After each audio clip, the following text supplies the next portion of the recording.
Hello friends, তোমরা সবাই কেমন আছো? আশা করি ভালো আছো, সুস্থ আছো। আমিও ভালো আছি। আজকে আবারও একটি নতুন ব্লগে সবাইকে স্বাগত জানিয়ে ব্লগটা শুরু করলাম। আর এটা কিন্তু একদম বিকেল থেকে ব্লগটা শুরু করেছি। প্রত্যেক দিন সকালের ব্লগিং ভিডিও তোমাদের সামনে দেখাই, তো আজকে ভাবলাম যে বিকেলটা তোমাদের সাথে দেখাই। তো বিকেলবেলায় দেখো একটু ছোলা সিদ্ধ করে নেব। আমার হাজব্যান্ড স্কুল থেকে এসেছে, তো ভাবলাম একটু ছোলা সিদ্ধ করে দিই, কারণ মুড়ি খাবে বলছে। তো যাই হোক, তো ভাবলাম যে বিকাল থেকে একটু ব্লগটা শুরু করি। সব দিন তো সকালের আমার ওই তাড়াহুড়ো কাজ, একদম ব্যস্ত জীবন, তোমরা দেখে থাকো। তো ভাবলাম যে আজকে একটু অন্যরকম ভিডিও দিই। তো কাঁচা লঙ্কা পেঁয়াজ দিয়ে খুব সুন্দর করে ছোলাটা ভেজে নিচ্ছি। আর কাঁচা লঙ্কা দিয়ে ভাজলে কাঁচা লঙ্কাটা বিশেষ করে ছোলা সিদ্ধর সাথে কিন্তু খুব ভালো লাগে খেতে। তোমরা একবার করে দেখতে পারো। আর খুব বড় ভিডিও আমার নয়, একদম ছোট্ট ছোট্ট ভিডিও। তো প্লিজ তোমরা স্কিপ না করে দেখবে, আশা করি তোমাদের ভালো লাগবে। যদি ভালো লাগে একটা সুন্দর কমেন্ট করে দিও। তো যাই হোক, ছোলা সিদ্ধ হয়েই গেছে। এরপর হচ্ছে আমি একটু ভাবলাম যে সন্ধে যেহেতু হয়ে গেছে, আমার ঠাকুরকে একটু ধূপ দিয়ে দিই। ধূপ দেওয়ার পর তারপরে খাওয়া দাওয়াতে বসবো, কারণ খেতে বসে গেলে টাইমটা চলে যাবে। আর দেখবে সন্ধ্যের সময় না, সন্ধে যদি না দেওয়া হয় টাইমে, সেটা কিন্তু খুব খারাপ। তো যাই হোক, সন্ধেবেলা যেহেতু হয়েই গেছে, তো ভাবলাম সন্ধেবেলায় ঠাকুরকে একটু ধূপ টুপ দেখিয়ে তারপরে আমরা খেতে বসি। তো যাই হোক, আমি এখানে ভাড়া বাড়িতে থাকি, থাকলেও তো নিজেদের একটা কিছু নিয়ম ডিসিপ্লিন থাকে বলো। ঠাকুরের পুজো অর্চনা যে ঘরেই থাকো না কেন, সকাল সন্ধ্যা ধূপ দেওয়াগুলো তো থাকেই। তারপরে এই যে একটু চানাচুর নিয়েছি, ছোলা নিয়েছি, ওই ছোলা সিদ্ধ দিয়ে মুড়ি মাখিয়ে নিয়েছি, ব্যাস ওটা এখন খাওয়া দাওয়া করব। আর তারপরে যে খাওয়ার পর বাসনগুলো ওগুলো একটু ধুয়ে নিচ্ছি, কারণ যখন এই জিনিস আমি তখনই একটু ধুতে পছন্দ করি, নয়তো অনেক বাসন জমে যাবে, সেটা আমার পক্ষে আবার অনেকটাই চাপ। যখন এই জিনিস তখন ধুয়ে নিলে দেখবে বাসনের পরিমাণটা অনেকটা কম হয়, আর নিজের খাটালিটাও অনেকটা কম মনে হয়। আর যদি অনেক বাসন রেখে দিই, তো অনেকটা বাসন জমে যায়। তো যাই হোক, তোমাদের সাথে কথা বলে বলে বাসনগুলো ধুয়ে নিচ্ছি। আর যেহেতু মুড়ি খাওয়া হয়েছে, তাই একটু বিকেলবেলা একটু হালকা ঠান্ডা ঠান্ডা পড়ছে, তো ভাবলাম এখন একটু চা করে নেব দুজনের জন্য। আর খুব ঠান্ডা, জানো তো, আজকে একটু বেরোবো ভেবেছিলাম, বাজারে একটু দরকার ছিল, কিন্তু সত্যি কথা একদম বেরোতে ইচ্ছে করছে না, প্রচণ্ড ঠান্ডা লাগছে। তো ভাবলাম যে যাই হোক, একটু চা বাড়িতেই বানিয়ে নিই। আর আমরা বেরোলেও কিন্তু বাড়িতে একবার চা খাই, আবার বাইরে বেরোলে সেখানে একবার চা খাই। শীতকালে চাটা যেন না হলে চলেই না। সকাল থেকে সন্ধ্যা পর্যন্ত 3বার অন্তত 3-4বার চা খাওয়া হয়ে যায়। তো যাই হোক, তোমাদের সাথে কথা বলে বলে চা করে নিচ্ছি দুজনের জন্য, একদম গরম গরম দুধ চা। আর সত্যি কথা, বিকেলবেলাটায় আমরা দুধ চা খাই, সকালবেলায় লিকার চা খাই। তোমরা যারা আমার ব্লগ ভিডিও দেখো, তোমরা তো বুঝতেই পারো।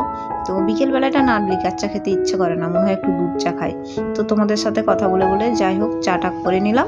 এরপর রাতে রান্নাবান্না করব। তো চাটা খেয়ে কিন্তু অনেকক্ষণ বসেছিলাম, জানো তো, অনেক গল্প টল্প করছিলাম, ফোন দেখছিলাম। তারপরে যে চলে এলাম পরোটা করে নেব। আজকে যেহেতু একটু ঠান্ডা ভালোই লাগছে, তার জন্য সোয়েটার মাফলার সব একদম পরে নিয়েছি।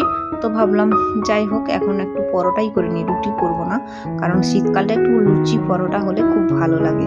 তো দুজনের জন্য 6টা পরোটা করে নেব। তো ওগুলো এখন বেলে নিচ্ছি। আর আমি না রুটির মতো করেই বেলে নিই, তেল দিয়ে বেলি না। তোমরা কিভাবে করো জানি না, আমাকে একটু কমেন্টে জানাবে। আমি তেল একটু কম ইউজ করি। শীত যতই যাই হোক, বেশি তেল খাওয়াটাও আমাদের শরীরের পক্ষে ঠিক নয়। তো সেটা মাথায় রেখে আমি কিন্তু রুটি যেরকম বেলে নেই না, সেভাবেই বেলে নিচ্ছি। তো আর শেপটা দিয়ে দিচ্ছি পরোটার মতো। আর ভাজবো যখন, তখন একটু অল্প তেল দিয়ে ভেজে নেবো, ব্যাস।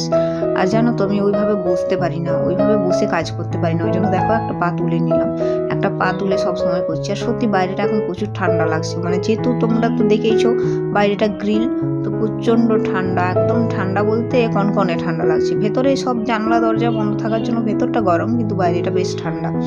তো যাই হোক, তোমাদের সাথে কথা বলে বলে কাজগুলো করে নিচ্ছি, রাতের রান্নাটা। রাতের কাজ কিন্তু খুব একটা আমার বেশি থাকে না, ওই অল্প অল্পই থাকে। মাঝখানে একটা বাচ্চাকে পড়াই, সে আসে, ব্যাস ওইটুকু।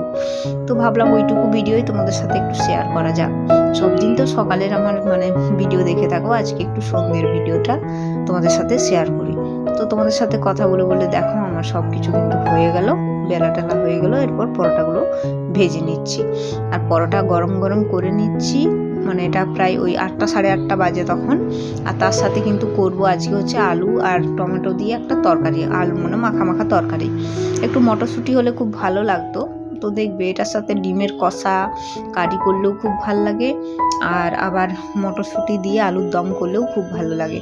তো শীতকালে পরোটা বিশেষ করে ঘি দিয়ে যদি ভাজতে পারো, আমি না একটু ঘি দিয়েই করি, কেন বলো তো, ঘি দিয়ে করলে গন্ধটা খুব সুন্দর আসে আর খেতেও খুব ভালো লাগে। তো তোমাদের আজকের আমার ব্লগটা কেমন লাগলো অবশ্যই কিন্তু কমেন্টে জানাবে। আজকে আমি একটু অন্যরকম ব্লগ দিলাম, মানে বিকেলের ব্লগ দিলাম, কখনো সকালের ব্লগ কখনো বিকেলের ব্লগ দিয়ে থাকবো, সেটাই। আর মাঝখানে না আমার শরীরটা একটু খারাপ লাগছিল, তো মাঝখানে একটু আবার শুয়েছিলাম, মানে তরকারি বসিয়ে গিয়ে শুয়েছিলাম। তারপরে এই যে দেখো চুল একদম ভূতের মতো চলে এসেছি, আর রান্না হচ্ছে দেখো আলু আর টমেটোর তরকারি। তো এটা মাখা মাখা হলে নামিয়ে দেবো, আর হালকা কিন্তু আমি চিনি দিয়েছি, একটু মিষ্টি মিষ্টি হলে পরোটাটা ভালো লাগে। তো কেমন লাগলো বলো ব্লগটা, যদি ভালো লাগে অবশ্যই একটা লাইক করে দিও। তো আজকের মতো কিন্তু ব্লগটা এখানেই শেষ করলাম, কালকে আবার তোমাদের সাথে আমার দেখা হবে ঠিক সকাল 11টায়।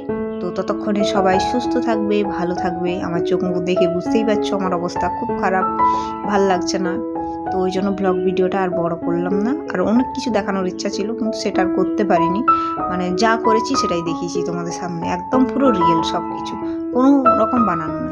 তো চলো আজকের মতো টাটা, কালকে আবার তোমাদের সাথে দেখা হবে।